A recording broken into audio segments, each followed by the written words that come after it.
Okay, this is Algebraic Reasoning, Chapter 1.4, Example 1. Imagine you have a flat, plain piece of paper. Right? There were no folds. The paper would be one layer thick. If there was one fold, basically you fold it in half, it would be 2 layers thick. Keep folding it in half and roll according to the number of the tables below. Well, you don't actually have to keep folding in half, but you know, if you fold it again, well, there will be 4. If you fold it again, there will be 8. You fold it again, there will be 16, 32, 64. So what is the finite difference in the consecutive rolls? I can't even read it. So letter A. What is the finite difference in the number of folds? Okay, well the number of folds is simply 1. So we know the x's are consistent. This is what is the finite difference in the number of layers? Well, the finite differences really don't add up because that's 1, that's 2, that's 4. That's 8, that's 16. They're different. Alright? So for the first one it's 1 fold. Basically they're all different.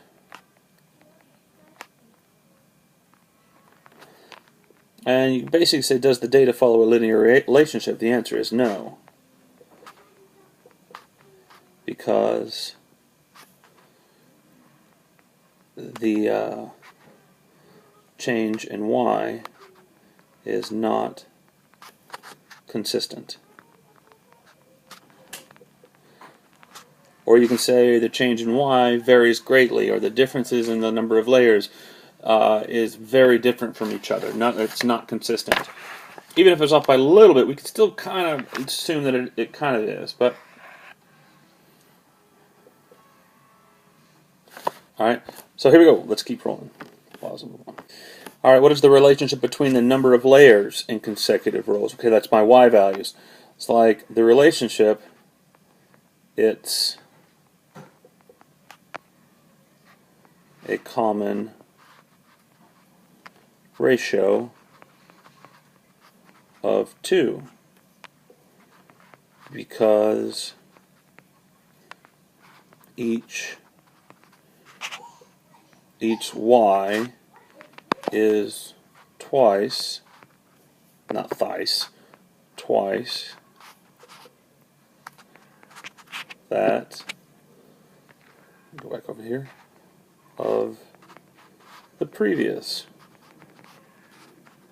y. Basically, it's a common ratio of 2. That answers the first question, what is the relationship? The second part is explain your reasoning, that because each y is twice that of the previous, or you could say each step doubles the y, or each step multiplies the y by 2. Okay, how many layers would be there in the 7th fold? Well, if there was 64 in the 6th fold, well, if x of 6 equals 64, I'm pretty sure that was x of 6, right? Yeah, then x of 7 would be 128, because that's 2 times 64 is 128. Okay. Write an equation that could be used to determine y, the number of layers, if you knew x, which is the number of folds. Okay, so my starting point, my x of 0, they gave it to us, thankfully, and it was 1. All right, my b value, my common ratio, is 2, because we're multiplying by 2 every time. Remember, the equation is y a b to the x, where a is your x of 0 and b is your common ratio. So change colors.